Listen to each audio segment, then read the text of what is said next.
X Limited എന്ന കമ്പനിയുടെ 2001 and 2002 balance sheet information ആണ് നമുക്ക് തന്നിരിക്കുന്നത്. ഇപ്പോൾ ലയബിലിറ്റി സൈഡിൽ equity share capital 12% debentures, 10% preference share capital, public deposits, loans, reserves, profit and loss account, provision for depreciation on machinery, proposed dividend, creditors, bills payable. ഇത്രയും ഇൻഫർമേഷനാണ് liability സൈഡിലുള്ളത്. ഇനി asset സൈഡിൽ bank, stock, bills receivables, debtors, machinery, furniture, land, buildings and goodwill. കൂടാതെ കുറച്ച് additional ഇൻഫർമേഷനും ഉണ്ട്. First, depreciation charge during 2002 was rupees 4,000 on furniture, rupees 12,000 on machinery and rupees 20,000 on buildings. അപ്പോൾ ഡിപ്രീസിയേഷൻ ചാർജ് ചെയ്തിട്ടുണ്ട് company മെയിനായിട്ട് asset സൈഡിലെ 3 item, ഒന്ന് furniture, machinery and buildings. അപ്പോൾ നമ്മളിവിടെ നിർബന്ധമായിട്ടും ലെഡ്ജർ അക്കൗണ്ട്സ് ക്രിയേറ്റ് ചെയ്യണം. എങ്കിൽ മാത്രമേ എന്തെങ്കിലും ഹിഡൻ ആയിട്ടുള്ള ട്രാൻസാക്ഷൻ, അതായത് സെയിൽ അല്ലെങ്കിൽ പർച്ചേസ് ഉണ്ടോ നമുക്ക് അറിയാൻ സാധിക്കുള്ളൂ. ഇനി രണ്ടാമത്, redemption of debentures was made at 10% premium. അതായത് കമ്പനി ഡിബഞ്ചേഴ്സ് റിഡീം ചെയ്തിട്ടുണ്ട്, അതും 10% പ്രീമിയം പ്രൊവൈഡ് ചെയ്തുകൊണ്ടാണ്. തേർഡ് ഇൻഫർമേഷൻ ആണ്, part of machinery was sold for rupees 15,000 at a loss of rupees 4,000. അതായത് കമ്പനി മെഷീനറിയിൽ സർട്ടൺ പാർട്ട് വിറ്റിട്ടുണ്ട്. അപ്പം അതിൽ 15,000 ആണ് വിറ്റ വില, പക്ഷെ അത് വിറ്റത് 4,000 രൂപ നഷ്ടത്തിലാണ്. Then during 2002 interim dividend was paid rupees 10,000 and income tax was paid rupees 5,000. അപ്പോൾ നമ്മളിവിടെ മെയിനായിട്ട് 4 ലെഡ്ജർ അക്കൗണ്ട് പ്രിപ്പയർ ചെയ്യണം. ഒന്ന് furniture, next machinery, building and also provision for depreciation on machinery. എങ്കിൽ മാത്രമേ ഈ provision for depreciation on machinery account prepare ചെയ്യുന്നതെന്ന് പറഞ്ഞാൽ അത് provision for depreciation account prepare ചെയ്താൽ മാത്രമേ നമുക്ക് ആ വർഷം എത്രത്തോളം കമ്പനി ഡിപ്രീസിയേഷൻ പ്രൊവിഷനിലേക്ക് മാറ്റിയിട്ടുണ്ടെന്ന് നമുക്കറിയാൻ സാധിക്കുള്ളൂ. അപ്പോൾ ഇത്രയും ഇൻഫർമേഷൻ വെച്ചിട്ട് നമ്മൾ statement of changes in working capital and funds flow statement prepare ചെയ്യണം. നമുക്കിനി സൊല്യൂഷനിലേക്ക് പോവാം. അതായത് ഫണ്ട് ഫ്ലോ സ്റ്റേറ്റ്മെന്റിൽ നമ്മൾ സോഴ്സ് ആൻഡ് ആപ്ലിക്കേഷൻ കണ്ടുപിടിക്കുന്നത് ഒരു 4 സ്റ്റെപ്പ് ഫോളോ ചെയ്തുകൊണ്ടാണ്. അപ്പോൾ ഫസ്റ്റ് സ്റ്റെപ്പ് എന്ന് പറഞ്ഞു കഴിഞ്ഞാൽ schedule of changes in working capital prepare ചെയ്യണം. എങ്കിൽ മാത്രമേ നമുക്ക് increase or decrease in working capital identify ചെയ്യാൻ പറ്റുള്ളൂ. ഇനി അടുത്ത സ്റ്റെപ്പിൽ അഡീഷണൽ ഇൻഫർമേഷൻ തന്നിട്ടുണ്ടെങ്കിൽ ലെഡ്ജർ അക്കൗണ്ട്സ് പ്രിപ്പയർ ചെയ്യണം. എങ്കിൽ മാത്രമേ ഹിഡൻ ആയിട്ടുള്ള ട്രാൻസാക്ഷൻസ് നമുക്ക് ഐഡന്റിഫൈ ചെയ്യാൻ സാധിക്കുള്ളൂ. ഈ തേർഡ് സ്റ്റെപ്പിൽ funds from operation statement prepare ചെയ്യണം. എങ്കിൽ മാത്രമേ ആ കമ്പനിയുടെ ആക്ച്വൽ ബിസിനസ്സിനുള്ള പ്രോഫിറ്റ് നമുക്ക് ഐഡന്റിഫൈ ചെയ്യാൻ പറ്റുള്ളൂ. ആൻഡ് ലാസ്റ്റ് സ്റ്റേജിലാണ് നമ്മൾ ഫണ്ട് ഫ്ലോ സ്റ്റേറ്റ്മെന്റ് പ്രിപ്പയർ ചെയ്യുന്നത്. എങ്കിൽ അതിൽ നിന്ന് നമ്മൾ inflow and outflow of funds identify ചെയ്യും. നമുക്ക് ആദ്യം schedule of changes in working capital prepare ചെയ്യാം. ഇതാണ് statement of changes in working capital format. First column particulars column ആണ്, സെക്കൻഡ് പ്രീവിയസ് ഇയറിലെ എമൗണ്ട് കോളം, നെക്സ്റ്റ് കറണ്ട് ഇയറിലെ എമൗണ്ട് കോളം, ദെൻ ഇൻക്രീസ്, അതേപോലെ തന്നെ decrease in working capital. Particulars കോളത്തിൽ നമ്മൾ current asset mark ചെയ്യും, കറണ്ട് ലയബിലിറ്റി ഉണ്ടാവും, അതേപോലെ തന്നെ നമുക്ക് വർക്കിംഗ് ക്യാപിറ്റൽ കണ്ടുപിടിക്കാം. കറണ്ട് അസറ്റ് ചെയ്ത് കറണ്ട് ലയബിലിറ്റി ലെസ് ചെയ്യുമ്പോൾ finally increase or decrease in working capital നമുക്ക് ഐഡന്റിഫൈ ചെയ്യാം. ഇപ്പോൾ ഫസ്റ്റ് കറണ്ട് അസറ്റ് ഐറ്റം ക്വസ്റ്റ്യനിൽ തന്നിരിക്കുന്നത് നമ്മൾ ചെക്ക് ചെയ്യണം. നമ്മൾ ബാലൻസ് ഷീറ്റിൽ ഇൻഫർമേഷൻ മാത്രമേ statement of changes in working capital prepare ചെയ്യാൻ നമ്മൾ യൂസ് ചെയ്യുള്ളൂ. ഇപ്പോൾ ബാലൻസ് ഷീറ്റിലെ കറണ്ട് അസറ്റ് ഐറ്റം ഏതൊക്കെയാണ് നമുക്ക് ഐഡന്റിഫൈ ചെയ്യാം. അപ്പം bank, stock, bills receivable, debtors. അപ്പോൾ ഈ 4 ഐറ്റം മാത്രമേ കറണ്ട് അസറ്റ് ആയിട്ട് നമുക്ക് തന്നിട്ടുള്ളൂ. അപ്പോൾ ഫസ്റ്റ് ഐറ്റം എന്ന് പറഞ്ഞാൽ ബാങ്ക് ആണ്. ഇപ്പോൾ ബാങ്ക് 2001 വാല്യൂ 35,000, 2002 ബാങ്ക് വാല്യൂ കുറഞ്ഞു, 16,000 ആയിട്ട് കുറഞ്ഞു. അപ്പോൾ ഇവിടെ ഡിക്രീസ് ഇൻ വർക്കിംഗ് ക്യാപിറ്റലാണ്, കാരണം അത്രയും ബാങ്ക് ആ ഒരു എമൗണ്ട് നമുക്ക് കുറയാണ് ചെയ്തിട്ടുള്ളത്. അപ്പോൾ നമ്മുടെ വർക്കിംഗ് ക്യാപിറ്റൽ അനുസരിച്ച് കുറയും. അപ്പോൾ നമ്മളത് ഡിക്രീസ് കോളത്തിലാണ് ആ വാല്യൂ മാർക്ക് ചെയ്യേണ്ടത്. അപ്പോൾ ആ വാല്യൂ അതായത് 35,000 മൈനസ് 16,000, 19,000 ഇവിടെ മാർക്ക് ചെയ്യുക. ഇനി ഡിക്രീസ് കോളത്തിൽ. ഇനി അടുത്ത ഐറ്റം സ്റ്റോക്കാണ്. സ്റ്റോക്ക് ഫസ്റ്റ് ഇയറിൽ 40,000 ആയിരുന്നു, സെക്കൻഡ് ഇയറിൽ അത് 75,000 ആയിട്ട് ഇൻക്രീസ് ചെയ്തു. അതായത് ഇവിടെ ഇൻക്രീസ് ഇൻ വർക്ക് ചെയ്യുന്നുണ്ട്, സ്റ്റോക്ക് ഇൻക്രീസ് ചെയ്യാണ് ചെയ്തിട്ടുള്ളത്. അപ്പോൾ നമ്മൾ ഇൻക്രീസ് കോളത്തിലാണ് മാർക്ക് ചെയ്യേണ്ടത്. അതായത് 35,000 ആണ് സ്റ്റോക്ക് ഇൻക്രീസ് ചെയ്തിട്ടുള്ളത്. ഇനി അടുത്ത ബിൽസ് റിസീവബിൾസ് ആണ്. ഇപ്പോൾ 2001 ബിൽസ് റിസീവബിൾ വാല്യൂ 20,000 ആണ്, 2002 അത് 50,000 ആയിട്ട് ഇൻക്രീസ് ചെയ്തു. അപ്പോൾ ഇവിടെ ബിൽസ് റിസീവബിൾ ഇൻക്രീസ് ചെയ്തിട്ടുണ്ട്, 30,000 ആയിട്ടാണ് ബിൽസ് റിസീവബിൾ ഇൻക്രീസ് ചെയ്തിട്ടുള്ളത്. ഫൈനലി ഡെപ്റ്റേഴ്സ് 2001 70,000 ആയിരുന്നു ഡെപ്റ്റേഴ്സിൻ്റെ വാല്യൂ, 2002 അത് 1 lakh ആയിട്ട് ഇൻക്രീസ് ചെയ്തു. അപ്പോൾ ഇവിടെയും ഡെപ്റ്റേഴ്സ് ഇൻക്രീസ് ചെയ്തിട്ടുണ്ട്, നമ്മൾ ഇൻക്രീസ് കോളത്തിൽ മാർക്ക് ചെയ്യുന്നു. 30,000 ആണ് ഇൻക്രീസ്. ഇനി നമുക്ക് ടോട്ടൽ കറണ്ട് അസറ്റ് കണ്ടുപിടിക്കാം. ഫസ്റ്റ് ഇയറിലെ ടോട്ടൽ വാല്യൂ എന്ന് പറയുന്നത് 1,65,000 സെക്കൻഡ് ഇയറിലെ ടോട്ടൽ വാല്യൂ എന്ന് പറയുന്നത് കറണ്ട് അസറ്റിൻ്റെ ടോട്ടൽ വാല്യൂ എന്ന് പറയുന്നത് 2,41,000 ആണ്. ഇനി അടുത്ത സ്റ്റേജിൽ നമ്മൾ കറണ്ട് ലയബിലിറ്റി ഐറ്റം എന്തൊക്കെയാണ് നമ്മൾ ഐഡൻറ്റിഫൈ ചെയ്യണം. അപ്പോൾ നമ്മൾ ലയബിലിറ്റി സൈഡിൽ നമ്മൾ ചെക്ക് ചെയ്യുമ്പോൾ ആകെ 2 കറണ്ട് ലയബിലിറ്റി ഐറ്റം ഉള്ളൂ.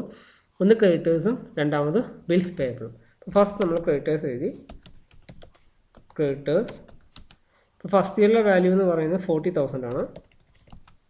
സെക്കൻഡ് ഇയറിൽ അത് 50,000 ആയിട്ട് ഇൻക്രീസ് ചെയ്തു. അപ്പോൾ നമ്മളുടെ ക്രെഡിറ്റേഴ്സ് കൂടുക എന്ന് പറയുന്നത്, നമ്മുടെ കറണ്ട് ലയബിലിറ്റി കൂടുക എന്ന് പറയുന്നത് നമ്മുടെ വർക്കിംഗ് ക്യാപിറ്റൽ അനുസരിച്ച് കുറയ്ക്കുകയാണ് ചെയ്യുന്നത്. അപ്പോൾ അങ്ങനെ കറണ്ട് ലയബിലിറ്റി കൂടുന്ന സിറ്റുവേഷനിൽ ആ വാല്യൂ നമ്മൾ ഡിക്രീസ് ഇൻ വർക്കിംഗ് ക്യാപിറ്റലാണ് മാർക്ക് ചെയ്യുക. അപ്പോൾ ഇവിടെ എത്രയാണ് ഡിക്രീസ് ചെയ്തിരിക്കുന്നത്? 10,000. ഇനി അടുത്തത് ബിൽസ് പേയബിൾ ആണ്. ഇപ്പോൾ ഫസ്റ്റ് ഇയറിൽ ബിൽസ് പേയബിൾ 30,000 ആൻഡ് സെക്കൻഡ് ഇയറിൽ 18,000.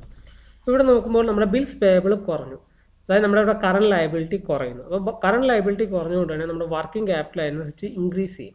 അപ്പോൾ ആ ഡിക്രീസ് ചെയ്ത വാല്യൂ നമ്മൾ ഇൻക്രീസ് കോളത്തിലാണ് മാർക്ക് ചെയ്യുക. അപ്പോൾ ആ ഡിഫറൻസ്, അതായത് 12,000 ആണ് ഇവിടെ ആ ഡിഫറൻസ്. ഇനി നമുക്ക് ടോട്ടൽ കറണ്ട് ലയബിലിറ്റി കാണാം. ഇപ്പോൾ ഫസ്റ്റ് ഇയറിലെ ടോട്ടൽ കറണ്ട് ലയബിലിറ്റി വാല്യൂ എന്ന് പറഞ്ഞാൽ 70,000 ആണ്. സെക്കൻഡ് ഇയറിലെ ടോട്ടൽ കറണ്ട് ലയബിലിറ്റി എന്ന് പറഞ്ഞാൽ 68,000.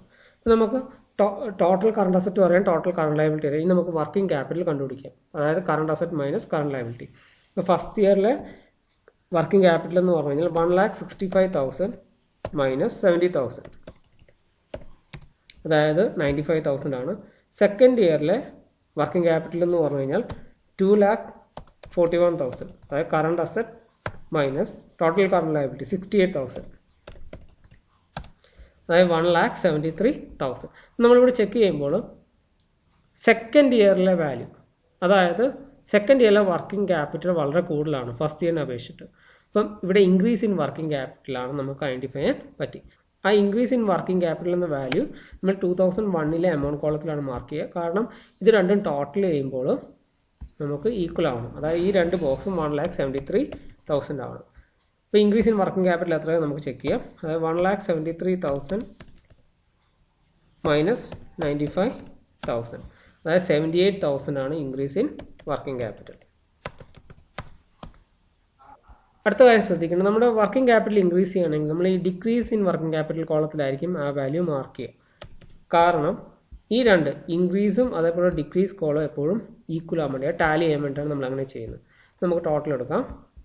ഡിക്രീസ് കോളത്തിൻ്റെ ടോട്ടൽ എന്ന് പറയുന്നത് 1,07,000, ഇൻക്രീസ് കോളത്തിൻ്റെ ടോട്ടൽ എന്ന് പറയുന്നത് 1,07,000 ആവണം. അപ്പോൾ നമ്മൾ ചെക്ക് ചെയ്യാം, 1,07,000. അപ്പോൾ നമ്മൾ statement of changes in working ക്യാപിറ്റലിൽ നിന്ന് ഐഡൻറ്റിഫൈ ചെയ്തു, അതായത് ഇൻക്രീസ് ഇൻ വർക്കിംഗ് ക്യാപിറ്റലാണ്. ഇനി അടുത്ത സ്റ്റേജ് എന്ന് പറഞ്ഞു കഴിഞ്ഞാൽ നമ്മൾ ലെഡ്ജർ അക്കൗണ്ട്സ് പ്രിപ്പയർ ചെയ്യണോ വേണ്ടത് നമ്മൾ ചെക്ക് ചെയ്യണം. അപ്പോൾ ഇവിടെ അഡീഷണൽ ഇൻഫർമേഷനാണ് നമ്മൾ അതിന് കൺസിഡർ ചെയ്യേണ്ടത്. അപ്പോൾ അഡീഷണൽ ഇൻഫർമേഷൻ നമ്മൾ നോക്കുമ്പോൾ ഡിപ്രീസിയേഷൻ ചാർജ് ചെയ്തിട്ടുണ്ട്, ഫർണിച്ചർ, മെഷീനറി, അതേപോലെ തന്നെ ബിൽഡിംഗ്. കൂടാതെ മെഷീനറി വിറ്റതായിട്ട് നമുക്ക് കാണാം 4,000 രൂപ നഷ്ടത്തിനാണ് അത് വിറ്റിട്ടുള്ളത്. ഇപ്പോൾ നമ്മളിവിടെ 3 അക്കൗണ്ട് പ്രിപ്പയർ ചെയ്യണം, അത് ഫർണിച്ചർ, മെഷീനറി ആൻഡ് ബിൽഡിംഗ്.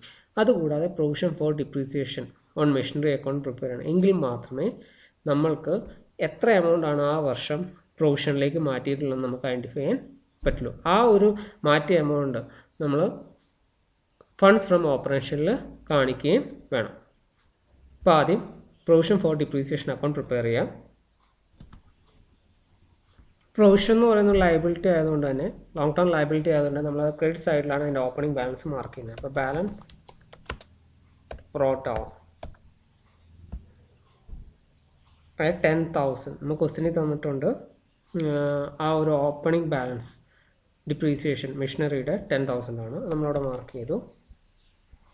പിന്നെ നമ്മൾ നോക്കുകയാണെങ്കിൽ ആ വർഷത്തെ പ്രൊവിഷൻ കറക്റ്റായിട്ട് നമുക്ക് തന്നിട്ടുണ്ട്. ആ വർഷം കമ്പനി ചാർജ് ചെയ്തിരിക്കുന്ന മെഷീനറിക്ക് ചാർജ് ചെയ്തിരിക്കുന്ന ഡിപ്രീസിയേഷൻ എന്ന് പറഞ്ഞു കഴിഞ്ഞാൽ 12,000 ആണ്. ആ വാല്യൂ നമ്മളിവിടെ മാർക്ക് ചെയ്യും. കറണ്ട് ഇയർ പ്രൊവിഷൻ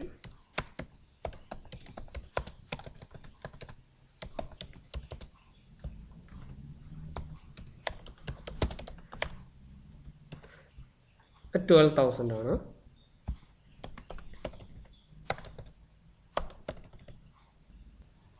ഇനി ബാലൻസ് ക്യാരി ഡൗൺ ആണ്, ക്ലോസിംഗ് ബാലൻസ്. അത് നമ്മൾ ഡെബിറ്റ് സൈഡിൽ മാർക്ക് ചെയ്യണം. Balance carried down. അത് ചെക്ക് ചെയ്യുമ്പോൾ നമുക്ക് മനസ്സിലായി അത് 15,000 ആണ്. അപ്പം നമുക്ക് ടോട്ടൽ എടുത്ത് നോക്കാം. ക്രെഡിറ്റ് സൈഡിലെ ടോട്ടൽ എന്ന് പറഞ്ഞാൽ 22,000 ആണ്. ബട്ട് ഡെബിറ്റ് സൈഡിലെ ടോട്ടൽ എന്ന് പറഞ്ഞു കഴിഞ്ഞാൽ അത് 15,000 ഉള്ളൂ. അപ്പോൾ അതിന് മീൻ ചെയ്യുന്നത് എന്താ, കമ്പനി ആ വർഷം മെഷീനറിക്ക് ഡിപ്രീസിയേഷൻ ചാർജ് ചെയ്തിട്ടുണ്ട്. അപ്പോൾ നമ്മൾ ക്വസ്റ്റ്യൻ നമ്മൾ ചെക്ക് ചെയ്യുമ്പോൾ നമുക്ക് മനസ്സിലായി ഇവിടെ കമ്പനി ഒരു മെഷീനറി വിറ്റിട്ടുണ്ട്, ചിലപ്പോൾ അതിനായിരിക്കാം കമ്പനി ഡിപ്രീസിയേഷൻ ചാർജ് ചെയ്തിട്ടുണ്ടാവാം. അപ്പോൾ നമ്മൾ ആ എമൗണ്ട് ഇവിടെ മാർക്ക് ചെയ്യാം. Depreciation on machinery sold. അത് ബാലൻസിങ് ഫിഗർ ആണ്. Balancing figure. ഓക്കെ, അപ്പോൾ ആ ഡിഫറൻസ് നമ്മൾ നോക്കുകയാണെങ്കിൽ 7,000 ആണ്. അപ്പോൾ ഇത്രയാണ് provision for depreciation on machinery account. ഇനി അടുത്ത് നമുക്ക് മെഷീനറി അക്കൗണ്ട് പ്രിപ്പയർ ചെയ്യാം. നമ്മൾ മെഷീനറിയുടെ ഓപ്പണിംഗ് ബാലൻസ് ഡെബിറ്റ് സൈഡിലാണ് എഴുതുന്നത്. Balance brought on. Balance brought on. ആ വാല്യൂ എന്ന് പറയുന്നത് 75,000. ഇനി നമുക്ക് ക്രെഡിറ്റ് സൈഡ് ഒന്ന് ചെക്ക് ചെയ്യാം. ക്രെഡിറ്റ് സൈഡിൽ മെഷീനറി എത്രത്തോളം കുറഞ്ഞു എന്ന് നമുക്ക് മാർക്ക് ചെയ്യണം. ഇപ്പം ഫസ്റ്റ് വേണമെന്ന് പറഞ്ഞാൽ ഡിപ്രീസിയേഷൻ, ആ വർഷം ചാർജ് ചെയ്തിട്ടുള്ള, അതായത് ആ അസറ്റ് വിട്ടപ്പോൾ കമ്പനി ചാർജ് ചെയ്തിട്ടുള്ള ഡിപ്രീസിയേഷൻ, അത് നമ്മളിവിടെ മാർക്ക് ചെയ്യുക. Provision for depreciation. അപ്പോൾ അത് നമ്മളിവിടെ ചെക്ക് ചെയ്യാൻ തൊട്ട് മുമ്പിൽ ബാലൻസിങ് ഫിഗർ ആണ്, 7,000 ആണ്. ഇനി അടുത്തത് കമ്പനി നഷ്ടത്തിലാണ് മെഷീനറി വിറ്റിട്ടുള്ളത് നമുക്കറിയാം അല്ലേ. അപ്പോൾ ആ ലോസ് നമ്മളത് ലോസ് ഓൺ സെയിൽ അതിവിടെ ക്രെഡിറ്റ് സൈഡിൽ മാർക്ക് ചെയ്തു. ആ വാല്യൂ എന്ന് പറഞ്ഞാൽ 4,000 ആണ്. അതുകൂടാതെ A part of machinery was sold four ₹15,000. അപ്പോൾ മെഷീനറി വിൽക്കുകയും ചെയ്തിട്ടുണ്ട്. അപ്പോൾ അതിനനുസരിച്ച് നമ്മുടെ മെഷീനറി കുറയാണ് ചെയ്തിട്ടുള്ളത്.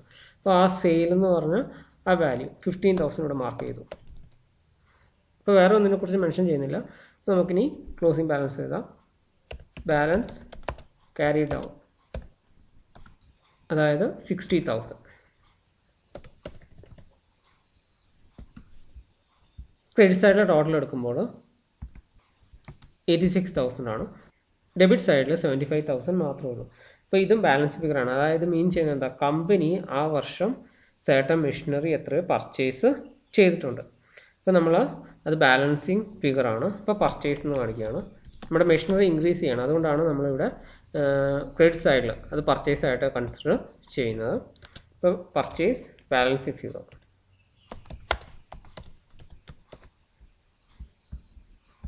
അതായത് 11,000. അപ്പോൾ നമ്മൾ മെഷീനറി അക്കൗണ്ട് പ്രിപ്പയർ ചെയ്തു. ഇനി അടുത്തത് ഫർണിച്ചർ അക്കൗണ്ട് പ്രിപ്പയർ ചെയ്യാം. ഇപ്പോൾ ബിൽഡിങ്സ് അക്കൗണ്ടിൻ്റെ ഓപ്പണിംഗ് ബാലൻസ് നമ്മൾ ഡെബിറ്റ് ചെയ്തു. Balance brought on. ആ വാല്യൂ എന്ന് പറയുന്നത് 1,40,000 ആണ്. ഇനി നമുക്കറിയാം ഡിപ്രീസിയേഷൻ വന്നിട്ടുണ്ട്. അപ്പോൾ അതിനനുസരിച്ച് നമ്മുടെ ബിൽഡിങ്ങിൻ്റെ വാല്യൂ കുറയാണ് ചെയ്തിട്ടുള്ളത്. അതുകൊണ്ട് നമ്മൾ അതിനെ ക്രെഡിറ്റ് ചെയ്തു. ഡിപ്രീസിയേഷൻ, ബിൽഡിങ്ങിന് ആ വർഷം ചാർജ് ചെയ്തിട്ടുള്ള ഡിപ്രീസിയേഷൻ 20,000 ആണ്. ഇനി അടുത്തത് നമുക്ക് ബാലൻസ് എടുത്തെഴുതാം. ബാലൻസ് ക്യാരി ഡൗൺ, അത് 99,000 ആണ്. Closing balance 99,000. ഇപ്പോൾ ടോട്ടൽ എടുത്ത് നോക്കാം. നമ്മൾ നോക്കുമ്പോൾ ക്രെഡിറ്റ് സൈഡ് ഡെബിറ്റ് സൈഡിനെക്കാട്ടും കുറവാണ്. അതായത് ഇവിടെ ഓപ്പണിംഗ് ബാലൻസ് 1,40,000. അതേപോലെ തന്നെ ക്രെഡിറ്റ് സൈഡിൽ നമ്മൾ ബാലൻസ് ക്യാരി ഡൗണും അതേപോലെ ഡിപ്രീസിയേഷൻ കൂട്ടുമ്പോൾ 1,19,000 ഉള്ളൂ. അത് മീൻ ചെയ്യുന്നത് എന്താ, അതായത് കമ്പനിയുടെ ബിൽഡിങ്സ് പിന്നെ സർട്ടൺ വാല്യൂ കുറഞ്ഞിട്ടുണ്ട്. അപ്പോൾ സ്വാഭാവികമായിട്ടും കമ്പനി എന്ത് ചെയ്തിട്ടുണ്ടാവും, സർട്ടൺ എമൗണ്ട് ബിൽഡിങ് വിറ്റിട്ടുണ്ടാവും അല്ലേ. അപ്പോൾ നമ്മളതവിടെ മാർക്ക് ചെയ്യണം. ബൈ സെയിൽ, സെയിൽ ബാലൻസിങ് ഫിഗറാണ്. ആ വാല്യൂ, അതായത് ആ ഡിഫറൻസ് 21,000. ഇപ്പം നമ്മൾ ഈ ഒരു ലെഡ്ജർ ക്രിയേഷൻ വഴി നമ്മൾ കുറേ അധികം കാര്യങ്ങൾ കണ്ടുപിടിച്ചു. ഒന്നെന്ന് പറഞ്ഞു കഴിഞ്ഞാൽ ആ വർഷത്തെ ശരിക്കുമുള്ള ഡിപ്രീസിയേഷൻ, ആ വിറ്റ മെഷീനറി അതിൻ്റെ ഡിപ്രീസിയേഷൻ എത്രയാണ് നമ്മൾ ഐഡൻറ്റിഫൈ 7,000. അതേപോലെ ആ വർഷത്തെ കറണ്ട് പ്രൊവിഷൻ എത്രയാണ് നമ്മൾ ഐഡൻറ്റിഫൈ ചെയ്തു 12,000. പിന്നെ മെഷീനറി അക്കൗണ്ടിൽ നിന്ന് നമുക്ക് മനസ്സിലാക്കാൻ സാധിച്ചു, ഒന്ന് കമ്പനി മെഷീനറി പർച്ചേസ് ചെയ്തിട്ടുണ്ട്. ഈ ക്വസ്റ്റിനിൽ തരാതെ തന്നെ അഡീഷണൽ ഇൻഫർമേഷൻ നമ്മൾ ഐഡൻറ്റിഫൈ ചെയ്താണ്. ഒരു മെഷീനറി പർച്ചേസ് ചെയ്തിട്ടുണ്ട്, അതേപോലെ തന്നെ ഫർണിച്ചർ പർച്ചേസ് ചെയ്തിട്ടുണ്ട്, കൂടാതെ ബിൽഡിംഗ് സെയിൽ നടത്തിയിട്ടുണ്ട്. ഇനി നമുക്ക് ഫ്രം ഓപ്പറേഷൻ കണ്ടുപിടിക്കണം. അപ്പോൾ അതിന് adjusted profit and loss account prepare ചെയ്യണം. അഡ്ജസ്റ്റഡ് പ്രോഫിറ്റ് ആൻഡ് ലോസ് അക്കൗണ്ടിൽ ഡെബിറ്റും ക്രെഡിറ്റ് സൈഡും ഉണ്ട്. അപ്പോൾ നമ്മൾ ഡെബിറ്റ് സൈഡിൽ എല്ലാ നോൺ ഫണ്ട് അല്ലെങ്കിൽ നോൺ ഓപ്പറേറ്റിംഗ് എക്സ്പെൻസസ് നമ്മൾ മാർക്ക് ചെയ്യും. അതേപോലെ തന്നെ closing balance, profit and loss അക്കൗണ്ടിൻ്റെ ക്ലോസിംഗ് ബാലൻസ് അത് നമ്മളിവിടെ മാർക്ക് ചെയ്യണം. അതേപോലെ നമ്മൾ ക്രെഡിറ്റ് സൈഡിൽ എല്ലാ non fund non operating income mark ചെയ്യും. കൂടാതെ opening balance, profit and loss അക്കൗണ്ടിൻ്റെ ഓപ്പണിംഗ് ബാലൻസ് കൂടെ നമ്മളിവിടെ കാണിക്കും.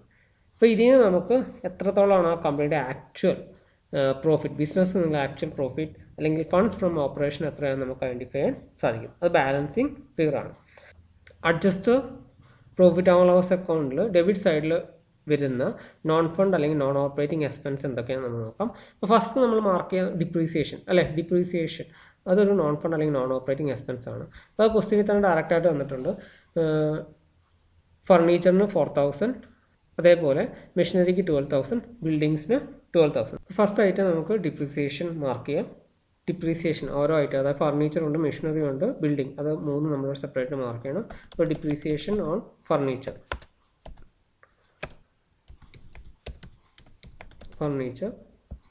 എന്ന് പറഞ്ഞാൽ 4,000 ആണ്. ഇനി അടുത്ത ഡിപ്രീസിയേഷൻ ഓൺ മെഷീനറി 12,000 ആണ്. ഇനി അതേപോലെ തന്നെ ബിൽഡിങ്സ്, ഡിപ്രീസിയേഷൻ ഫോർ ബിൽഡിംഗ്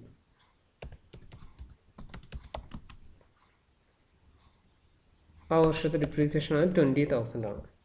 ഇനി നമുക്ക് മനസ്സിലാക്കാൻ സാധിച്ചു ആ കമ്പനി മെഷീനറി വിറ്റിരിക്കുന്ന നഷ്ടത്തിലാണ് അല്ലേ.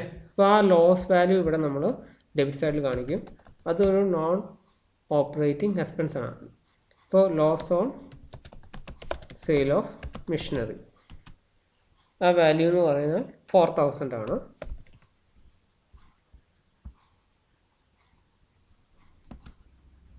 പിന്നെ നമ്മൾ ഈ ബാലൻസ് ഷീറ്റ് ചെക്ക് ചെയ്യുമ്പോൾ നമുക്ക് കാണാൻ സാധിച്ചു, അതായത് ഗുഡ് വിൽ ആ കമ്പനിയുടെ ഫസ്റ്റ് ഇയറിൽ 30,000 ആയിരുന്നു, സെക്കൻഡ് ഇയറിൽ അത് 25,000 ആയിട്ട് കുറഞ്ഞു. ഇപ്പം സാധാരണ എന്തായിരിക്കും ചെയ്തിട്ടുണ്ടാവും, സാധാരണ നമ്മൾ ഗ്രോസ് പ്രോഫിറ്റ് ആ വാല്യൂ ഒക്കെ ലെസ് ചെയ്തിട്ടുണ്ടാവും അല്ലേ, ഈ റിട്ടേൺ ഓഫ് വാല്യൂസ് ഒക്കെ നമ്മൾ ലെസ് ചെയ്തിട്ടുണ്ടാവും. അപ്പോൾ നമ്മൾ എന്ത് ചെയ്യണം, നമ്മൾ അത് ഒരു നോൺ ഫണ്ട് അല്ലെങ്കിൽ നോൺ ഓപ്പറേറ്റിംഗ് എക്സ്പെൻസ് ആയിട്ടാണ് കാണുന്നത്. അപ്പോൾ നമ്മൾ ആ good will return of value നമ്മളിവിടെ ഡെബിറ്റ് സൈഡിൽ മാർക്ക് ചെയ്യണം. ഗുഡ് വിൽ റിട്ടേൺ ഓഫ് അത് നമ്മൾ ഡിഫറൻസ് നമ്മൾ നോക്കുമ്പോൾ 5,000 ആണ്. 5,000. പിന്നെ ക്വസ്റ്റ്യനിൽ പറയുന്നുണ്ട് ഡിബെഞ്ചേഴ്സ് റിഡീം ചെയ്തിട്ടുണ്ട്. അപ്പോൾ ആ റിഡീം ചെയ്ത 10% പ്രീമിയത്തിലാണ്. അപ്പോൾ ആ പ്രീമിയം എമൗണ്ട് നമുക്ക് ശരിക്കും ഒരു എക്സ്പെൻസ് ആണ് അല്ലേ. ഇപ്പോൾ കമ്പനി ആ റിഡീം ചെയ്ത ഡിബെഞ്ചർ ഹോൾഡേഴ്സിന് ഒരു സർട്ടൺ അഡീഷണൽ എമൗണ്ട് ഇവിടെ പ്രൊവൈഡ് ചെയ്തിട്ടുണ്ട്. അപ്പോൾ ആ പ്രീമിയം എമൗണ്ട് നമ്മളത് ഇവിടെ ഈ adjust profit and loss account debit സൈഡിൽ നമ്മൾ കാണിക്കണം. അപ്പോൾ ആ പ്രീമിയം എമൗണ്ട് എത്രയെന്ന് ഐഡൻറ്റിഫൈ ചെയ്യണം. അത് 10% പ്രീമിയത്തിനാണ് ആ ഡിബെഞ്ചേഴ്സ് റിഡീം ചെയ്തിട്ടുള്ളത്. റിഡീം ചെയ്ത വാല്യൂ നമ്മൾ എത്രയാണെന്ന് ഐഡൻറ്റിഫൈ ചെയ്യണം. അതായത് 1 lakh ആയിരുന്ന ബിഗിനിങ്ങിലെ ഡിബെഞ്ചർ അത് സെക്കൻഡ് ഇയറിൽ 80,000 ആയിട്ട് കുറഞ്ഞു. അതായത് കമ്പനി റിഡീം ചെയ്തിരിക്കുന്ന ഡിബെഞ്ചർ വാല്യൂ എന്ന് പറഞ്ഞാൽ 1 lakh മൈനസ് 80,000 ആണ്. അപ്പോൾ 20,000 വാല്യൂ ഉള്ള ഡിബെഞ്ചേഴ്സ് കമ്പനി റിഡീം ചെയ്തിട്ടുണ്ട്. ആ റിഡീം ചെയ്ത ഡിബെഞ്ചേഴ്സിന് കമ്പനി 10% പ്രീമിയം കൊടുത്തിട്ടുണ്ട്. അപ്പോൾ നമ്മൾ 10% വാല്യൂ എത്രയാണെന്ന് ഐഡൻറ്റിഫൈ ചെയ്യണം. 20,000 ഇൻറ്റു 10 ഡിവൈഡഡ് ബൈ 100. അതായത് 2,000 ആണ് കമ്പനി പ്രീമിയം പ്രൊവൈഡ് ചെയ്തിട്ടുള്ളത്. അപ്പോൾ നമ്മളിവിടെ ആ വാല്യൂ മാർക്ക് ചെയ്യാം. Premium on redemption of debentures എന്ന് പറഞ്ഞാൽ 2000 ആണ്. ഇനി നമുക്ക് നോക്കാം അടുത്ത നോൺ ഫണ്ട് അല്ലെങ്കിൽ നോൺ ഓപ്പറേറ്റിംഗ് എക്സ്പെൻസ്. അതിൽ ഒന്നെന്ന് പറഞ്ഞാൽ ഇൻകം ടാക്സ് പേ ചെയ്തതാണ്. അപ്പോൾ ആ വാല്യൂ അതായത് 5000 ഇവിടെ മാർക്ക് ചെയ്യാം. Income tax paid 5000. കൂടാതെ കമ്പനി ഇൻട്രീം ഡിവിഡൻഡ് പ്രൊവൈഡ് ചെയ്തിട്ടുണ്ട്. അതൊരു non fund non operating expense ആണ്. അതിവിടെ മാർക്ക് ചെയ്യുക. Interim dividend 10,000. ഇനി അടുത്ത് നമ്മൾ നോക്കുമ്പോൾ കമ്പനി റിസർവ്സ്, അതായത് ഫസ്റ്റ് ഇയറിൽ റിസർവ്സ് എന്ന് പറഞ്ഞാൽ 20,000 ആയിരുന്നു. ബട്ട് അത് സെക്കൻഡ് ഇയറിലായപ്പോഴേക്കും 25,000 ആയിട്ട് ഇൻക്രീസ് ചെയ്തു. അപ്പോൾ അത് മീൻ ചെയ്യുന്നത് എന്താ, കമ്പനി റിസർവ്സിലേക്ക് കുറച്ചധികം എമൗണ്ട് മാറ്റിയിട്ടുണ്ട്. അപ്പോൾ നമ്മൾ ആ വാല്യൂ ഇവിടെ മാർക്ക് ചെയ്യണം. റിസർവ്സ് ആ വാല്യൂ 5,000 ആണ്. കാരണം ഫസ്റ്റ് ഇയറിൽ റിസർവ്സ് 20,000, സെക്കൻഡ് ഇയറിൽ 25,000. അപ്പോൾ അഡീഷണൽ ആയിട്ട് 5,000 വാല്യൂയുടെ കമ്പനി റിസർവ്സിലേക്ക് മാറ്റിയിട്ടുണ്ട്. നമ്മൾ ആ വാല്യൂ ഇവിടെ മാർക്ക് ചെയ്തു. ഇനി വേറെ എന്തെങ്കിലും അഡീഷണൽ ആയിട്ടുള്ള നോൺ ഫണ്ട് അല്ലെങ്കിൽ നോൺ ഓപ്പറേറ്റിംഗ് എക്സ്പെൻസ് ഉണ്ടോ നമുക്ക് ചെക്ക് ചെയ്യാം. ഇനി അടുത്ത് പ്രപ്പോസ്ഡ് ഡിവിഡൻഡ് ആണ്. പ്രപ്പോസ്ഡ് ഡിവിഡൻഡ് നമ്മൾ നോക്കുമ്പോൾ സെക്കൻഡ് ഇയറിൽ കമ്പനി ഡിവിഡൻഡ് ആയിട്ട് മാറ്റി വെച്ചിരിക്കുന്ന തുക 25,000 ആണ്. അപ്പോൾ നമ്മൾ ആ വാല്യൂ നമ്മുടെ നോൺ ഫണ്ട് അല്ലെങ്കിൽ നോൺ ഓപ്പറേറ്റിംഗ് എക്സ്പെൻസ് ആയിട്ട് നമ്മൾ കൺസിഡർ ചെയ്തിട്ട് ആ വാല്യൂ ഇവിടെ കാണിക്കണം. അപ്പോൾ പ്രപ്പോസ്ഡ് ഡിവിഡൻഡ് ക്ലോസിംഗ് ഇയറിലെ വാല്യൂ ആണ്. കാരണം നമ്മൾ ആ 25,000 ആണ് ആ വർഷം കമ്പനി മാറ്റി വെച്ചിരിക്കുന്നത്. അപ്പോൾ ആ വാല്യൂ ഇവിടെ എടുത്തെഴുതുക 25,000. ഇപ്പോൾ വേറെ ഒരു നോൺ ഫണ്ട് അല്ലെങ്കിൽ നോൺ ഓപ്പറേറ്റിംഗ് എക്സ്പെൻസും ഇല്ല. ഇനി നമ്മൾ അടുത്തത് profit and loss account closing balance നമ്മൾ ഡെബിറ്റ് സൈഡിലാണ് എഴുതുന്നത്. അപ്പം ബാലൻസ് ക്യാരിഡ് ഔട്ട് എന്ന് പറഞ്ഞു കഴിഞ്ഞാൽ 60,000 ആണ്. ക്ലോസിംഗ് ബാലൻസ് എന്ന് പറയുന്നത് profit and loss and closing balance 60,000. നമുക്ക് ക്രെഡിറ്റ് സൈഡ് നമ്മൾ നോക്കുമ്പോൾ എന്തെങ്കിലും നോൺ ഫണ്ട് അല്ലെങ്കിൽ നോൺ ഓപ്പറേറ്റിംഗ് ഇൻകം ഉണ്ടോ നമ്മൾ ചെക്ക് ചെയ്യുക. വേറെ ഒരു നോൺ ഫണ്ട് അല്ലെങ്കിൽ നോൺ ഓപ്പറേറ്റിംഗ് ഇൻകവും ഈ ക്വസ്റ്റിന് തന്നിട്ടില്ല. അപ്പോൾ ഇനി ഡയറക്റ്റായിട്ട് നമുക്ക് ഓപ്പണിംഗ് ബാലൻസ് ബ്രോട്ട് നമ്മൾ മാർക്ക് ചെയ്തു. ആ വർഷത്തെ വാല്യൂ എന്ന് പറഞ്ഞു കഴിഞ്ഞാൽ profit and loss account opening balance എന്ന് പറഞ്ഞാൽ 50,000 ആണ്. വേറെ അഡീഷണൽ ഇൻഫർമേഷൻ ഒന്നുമില്ല. അപ്പോൾ നമുക്കറിയാം ഇവിടെ ഡെബിറ്റ് സൈഡാണ് ക്രെഡിറ്റ് സൈഡിനെക്കാട്ടും കൂടുതൽ. ആ ബാലൻസിങ് ഫിഗർ ആണ് നമ്മുടെ ഫണ്ട്സ് ഫ്രം ഓപ്പറേഷൻ എന്ന് പറഞ്ഞു കഴിഞ്ഞാൽ. അപ്പോൾ ഫണ്ട്സ് ഫ്രം ഓപ്പറേഷൻ നമുക്ക് ഡെബിറ്റ് സൈഡ് ടോട്ടൽ എടുക്കാം. അത് 1,50,000. അപ്പോൾ ക്രെഡിറ്റ് സൈഡിൽ 50,000 ഉണ്ട്. ആ ബാലൻസിങ് ഫിഗർ ആണ് ഫണ്ട്സ് ഫ്രം ഓപ്പറേഷൻ. അപ്പോൾ അത് 1,02,000 ആണ്. 1,02,000 നമ്മൾ ടോട്ടൽ എടുക്കുമ്പോൾ രണ്ടും ടാലി ആവണം. ഇവിടെ 1,52,000. നമ്മളിവിടെ അഡ്ജസ്റ്റഡ് P&L അക്കൗണ്ട് പ്രിപ്പയർ ചെയ്യുന്ന വഴി ഫണ്ട്സ് ഫ്രം ഓപ്പറേഷൻ കണ്ടുപിടിച്ചു. അപ്പോൾ ഒരു കാര്യം ശ്രദ്ധിക്കേണ്ട, എപ്പോഴും നമ്മുടെ ബാലൻസ് ഷീറ്റ് നമ്മളൊന്ന് ചെക്ക് ചെയ്യണം, തറവായിട്ട് ചെക്ക് ചെയ്യണം. എന്തെങ്കിലും നോൺ ഫണ്ട് അല്ലെങ്കിൽ നോൺ ഓപ്പറേറ്റിംഗ് എക്സ്പെൻസ് ഉണ്ടോ നമ്മൾ ഇവിടെ ചെക്ക് ചെയ്യാം. 3 സ്റ്റെപ്പ് കംപ്ലീറ്റ് ചെയ്തു. ആദ്യം statement of changes in working capital കണ്ടുപിടിച്ചു.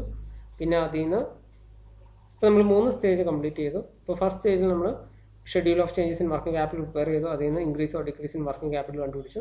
പിന്നെ കുറേ അഡീഷണൽ ഇൻഫർമേഷൻ ഉണ്ട്. അതിൽ നിന്ന് ഹിഡൻ ആയിട്ടുള്ള ട്രാൻസാക്ഷൻ ഐഡന്റിഫൈ ചെയ്തു. അടുത്ത സ്റ്റേജിൽ നമ്മൾ അഡ്ജസ്റ്റഡ് P&L അക്കൗണ്ട് പ്രിപ്പയർ ചെയ്തു. ഇനി ഫൈനൽ സ്റ്റേജിൽ ഫണ്ട് ഫ്ലോ സ്റ്റേറ്റ്മെന്റ് പ്രിപ്പയർ ചെയ്യണം.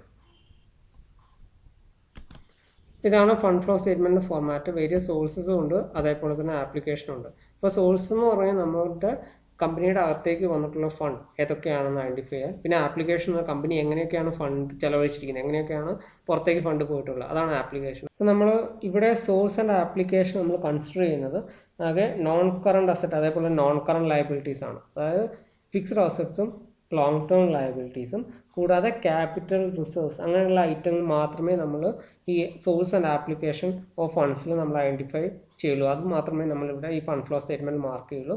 Current asset current liability item ഒന്നും നമ്മൾ ഇവിടെ കൺസിഡർ ചെയ്യില്ല. അപ്പോൾ നമ്മൾ നോക്കുമ്പോൾ മെഷീനറി അക്കൗണ്ട് നോക്കുകയാണെങ്കിൽ മെഷീനറി ഇവിടെ കമ്പനി പർച്ചേസ് ചെയ്യാണ് ചെയ്തിട്ടുള്ളത് അല്ലേ, അതൊരു ബാലൻസ് ഫിഗറാണ്. നമ്മൾ ആ മെഷീനറി ഇവിടെ പർച്ചേസ് ചെയ്യാണ് ചെയ്തിട്ടുള്ളത്. അപ്പോൾ അത് നമ്മൾ ആപ്ലിക്കേഷൻ ഓഫ് ഫണ്ട്സിലാണ് മാർക്ക് ചെയ്യുക. അപ്പോൾ മെഷീനറി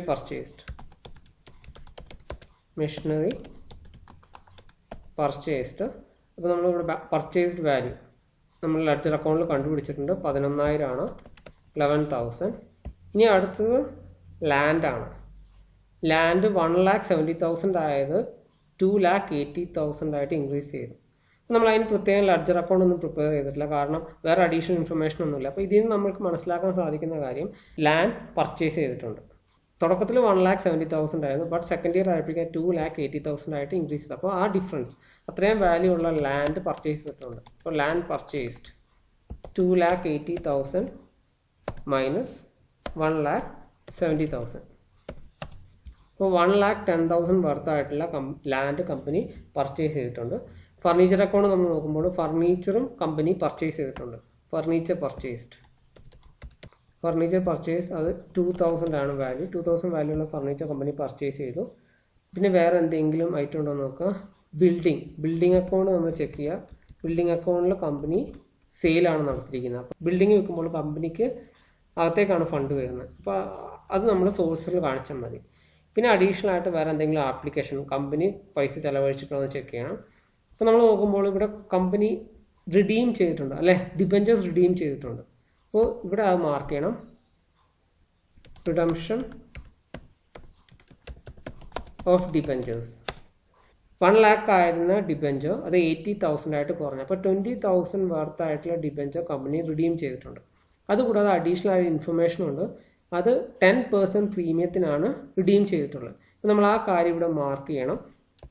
അതായത് കമ്പനി റിഡീം ചെയ്തിരിക്കുന്ന വാല്യൂ 20,000 പ്ലസ് 10% പ്രീമിയത്തിലാണ് റിഡീം ചെയ്തിട്ടുള്ളത്. അപ്പോൾ ആ 20,000 10% ആണ് റിഡീം ചെയ്തിട്ടുള്ളത്. അപ്പം 20,000 into 10% equal to 20,000 plus ആ 20,000 10% പ്രീമിയം 10% divided by 100, അതായത് 22,000 ആണ് റിഡംഷൻ ഓഫ് ഡിബെഞ്ചേഴ്സ്. 22,000. ഇനി നമ്മൾ നോക്കുകയാണെങ്കിൽ കമ്പനി ടാക്സ് പേ ചെയ്തിട്ടുണ്ട് അല്ലേ. പേയ്മെൻറ്റ് ഓഫ് ടാക്സ് എന്ന് പറഞ്ഞാൽ 5,000 ആണ്. പിന്നെ പേയ്മെൻറ്റ് ഓഫ് ഫൈനൽ ഡിവിഡൻഡ്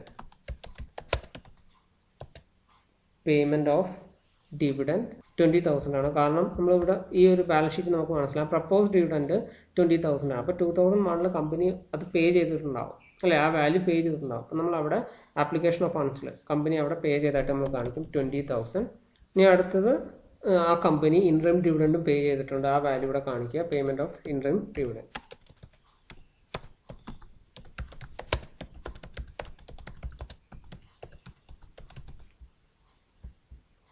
ഇപ്പോൾ ക്വസ്റ്റ്യനിൽ 10,000 ആണ് തന്നിരിക്കുന്നത്. അപ്പോൾ ഇത്രയാണ് മെയിനായിട്ടുള്ള ആപ്ലിക്കേഷൻസ്. ഇനി നമുക്ക് സോഴ്സസ് ഓഫ് ഫണ്ട് നോക്കാം. കമ്പനിക്ക് ഏതൊക്കെ സോഴ്സിൽ നിന്നാണ് ഫണ്ട് കിട്ടിയിട്ടുള്ളതെന്ന് നമ്മൾ നോക്കുമ്പോൾ ഇക്വിറ്റി ഷെയർ ക്യാപിറ്റൽ 2 ലക്ഷം രൂപയായിരുന്നു 2.5 ലക്ഷം രൂപയായിട്ട് ഇൻക്രീസ് ചെയ്തു. അപ്പോൾ ഷെയർസ് ഇഷ്യൂ ചെയ്യുന്ന വഴി കമ്പനിക്ക് അത്രയധികം ക്യാപിറ്റൽ കിട്ടിയിട്ടുണ്ട്, അത് സോഴ്സാണ്. അപ്പോൾ ഇഷ്യൂ ഓഫ് ഇക്വിറ്റി ഷെയർസ് ആ വാല്യൂ എന്ന് പറയുന്നത് 50,000. ഇനി അടുത്തത് നമ്മൾ നോക്കുമ്പോൾ ഡിബെഞ്ചേഴ്സ് കുറയാണ് ചെയ്തിട്ടുള്ളത്, അത് നമ്മുടെ ആപ്ലിക്കേഷൻ നമ്മൾ കാണിച്ചു. ഇനി പ്രിഫറൻസ് ഷെയർ ക്യാപിറ്റലും ഇൻക്രീസ് ചെയ്തിട്ടുണ്ട് അല്ലേ, അത് 50,000 ആയത് 80,000 ആയിട്ട് ഇൻക്രീസ് ചെയ്തു. അപ്പം ആ 30,000 ഡിഫറൻസ് അതെന്ന് പറഞ്ഞാൽ കമ്പനി അത്രയധികം പ്രിഫറൻസ് ഷെയർസ് ഇഷ്യൂ ചെയ്തിട്ട് ക്യാപിറ്റൽ റേസ് ചെയ്തിട്ടുണ്ടെന്ന് മീൻ ചെയ്യുന്നത്. ആ വാല്യൂ നമ്മളിവിടെ സോഴ്സിൽ കാണിക്കുക. ഇഷ്യൂ ഓഫ് പ്രിഫറൻസ് ഷെയർസ്, അപ്പോൾ ആ ഡിഫറൻസ് 30,000.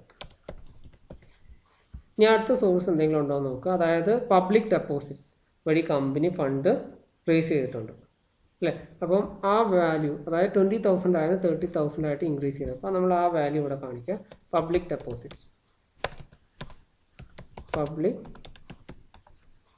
ഡെപ്പോസിറ്റ്സ് ടേക്കൺ 10,000, അതായത് 20,000 ആയിരുന്നു 30,000 ആയിട്ട് ഇൻക്രീസ് ചെയ്തു. അപ്പോൾ ആ 10,000 ഡിഫറൻസ് നമ്മളിവിടെ മാർക്ക് ചെയ്തു. ഇനി അടുത്തത് ലോൺസ് 50,000 ആയിരുന്ന ലോൺ അത് 80,000 ആയിട്ട് ഇൻക്രീസ് ചെയ്തിട്ടുണ്ട്. അപ്പോൾ കമ്പനി കൂടുതൽ ലോണ് റേസ് ചെയ്തിട്ടുണ്ട്.